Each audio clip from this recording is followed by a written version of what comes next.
Departure into ominous seas, January 31st, 1880. The winter sun barely breaks through a thin veil of cloud as HMS Atalanta sits moored at the Royal Naval Dockyard in Bermuda. She is a proud frigate, her wooden hull polished to a gleam, her masts towering above the harbor like the spines of some ancient creature. The air carries the sharp scent of salt and tar. A light mist curls along the waterline, coiling around the hull as though reluctant to release her into the open sea. On the dock, dozens of young cadets mill about, their voices carrying a mix of excitement and uncertainty. Most are barely out of boyhood, their faces still soft, their uniforms crisp and untested. Among them, a few seasoned sailors move with quiet efficiency, their eyes fixed on the horizon with the caution of men who have seen the ocean's cruelty. Captain Sterling stands on the quarterdeck, his gaze sweeping over the harbor, his jaw tight. He knows the ship's reputation, crank, they call her, prone to listing dangerously in heavy weather. He knows, too, the Atlantic's moods in February. Sudden squalls, treacherous swells, storms that can swallow a ship whole. The order is given, lines are cast off, sails unfurl, and the Atalanta begins her slow glide out of the harbor mouth. The mist thickens, wrapping her in a ghostly shroud. On shore, a few onlookers raise their hands in farewell. The cadets lean on the rails, peering into the endless blue ahead. None of them can see that the ocean is watching them back, patient, cold, and hungry. Somewhere beyond the horizon, their fate is already waiting. A ship with a fatal lean HMS Atalanta had been born with a flaw, one so subtle that to the untrained eye she seemed flawless. Once known as HMS Juno, she had served proudly, but her transformation into a training ship had altered her balance. Sailors called her crank, a word that sent quiet shivers through those who knew the sea. It meant she listed too easily, her center of gravity too high, her stability precarious. On calm days, she was a vision, masts taut with canvas, cutting through the water like a knife through silk. But in rough seas, the story was different. A swell from the wrong side, a gust at the wrong angle, and her deck could tilt sharply, 30, even 32 degrees. At 33, she would never recover. Captain Sterling knew it. He had walked her decks during trial runs, felt the uneasy sway beneath his boots. He had seen seasoned men grasp the rigging like frightened boys when the horizon tilted unnaturally. Yet orders were orders, and the Atalanta had been chosen to carry dozens of cadets across the Atlantic to England. Below deck, the young trainees joked and sang, oblivious to the delicate balance upon which their lives rested. Above deck, older sailors glanced at the sky, sensing the shifting moods of February weather. Every creak of the timbers, every snap of the rigging seemed a whisper of warning, but the human mind is skilled at dismissing danger until it arrives. The Atalanta sailed onward, her flaw hidden beneath polished oak and billowing sails, a secret waiting for the right storm to expose it. Storm on the horizon. The first signs came quietly, a slow thickening of the air, a metallic tang on the wind. The horizon darkened, the blue bleeding into black, as if night was spilling forward too soon. Sailors who had been laughing fell silent, their eyes fixed on the swelling clouds. Captain Sterling stood at the bow, his hands tightening on the rail. He knew the sea's language, and this was a warning spoken in its most urgent tone. By nightfall, the Atalanta was surrounded.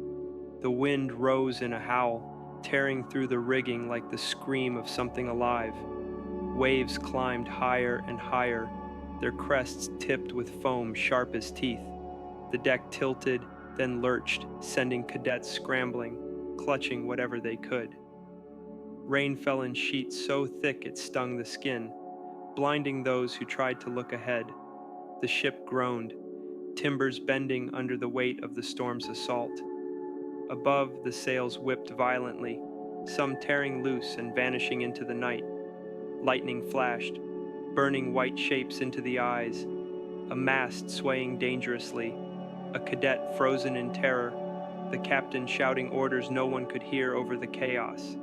Somewhere in the black expanse, the ocean opened its jaws. One wave, larger than the rest, rose like a wall of moving darkness. The Atalanta climbed it, shuddering, and then plunged into the abyss on the other side. In that moment, the line between control and catastrophe snapped. The storm did not relent, and when dawn should have come, it never did for the Atalanta. The search and the silence weeks passed before the world learned the Atalanta was gone. She had not reached her destination. No telegram, no messenger ship, no survivors arrived to tell her story. At the Royal Naval Dockyard, whispers began, first of delays, then of disaster. The Admiralty dispatched vessels to scour the Atlantic, among them the gunboat Avon. She cut through icy waters under low, brooding skies, her crew scanning the endless horizon for any sign. Days turned to weeks. The ocean, vast and indifferent, offered nothing but empty swells and the cries of gulls.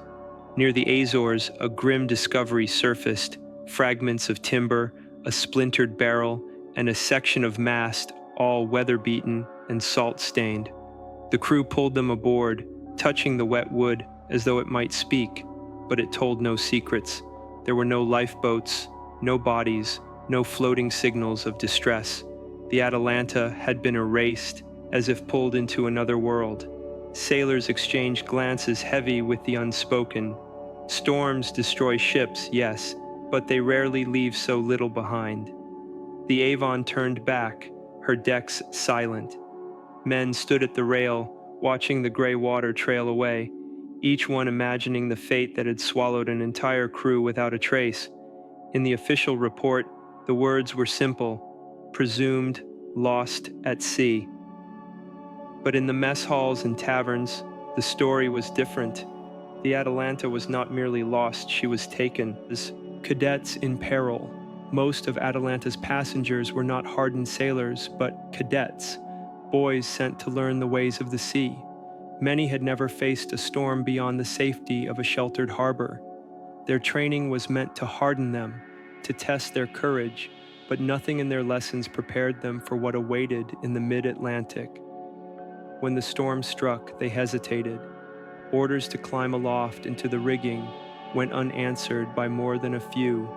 The sight of the masts swaying violently above their heads froze them in place. Some clutched the railings until their knuckles went white. Others huddled below decks as the timbers groaned and water seeped in. The older sailors moved quickly, lashing lines, reefing sails, trying to save the ship. But there were too few of them to match the storm's fury. A single misstep could mean being swept overboard, and several cadets nearly were, pulled back only at the last second by strong, calloused hands. In the dim light below, the faces of the young were pale, their eyes wide. Each lurch of the deck sent a wave of fear through them, each crash of the sea against the hull, a reminder that the ocean wanted them. When the ship began to tilt beyond what felt safe, some prayed aloud, others simply stared, unblinking, as if trying to will the ship back to balance. But the storm does not care for prayers or youth. The Atalanta had no mercy to give them. The weight that killed. Years later, long after the Atalanta's name had faded from daily conversation, investigator David Francis Rain began piecing together the truth. He found old shipyard records, forgotten testimony from crewmen who had served aboard her, and inspection notes that revealed what the storm had only finished. The Atalanta's instability had been no mystery to those who understood her design.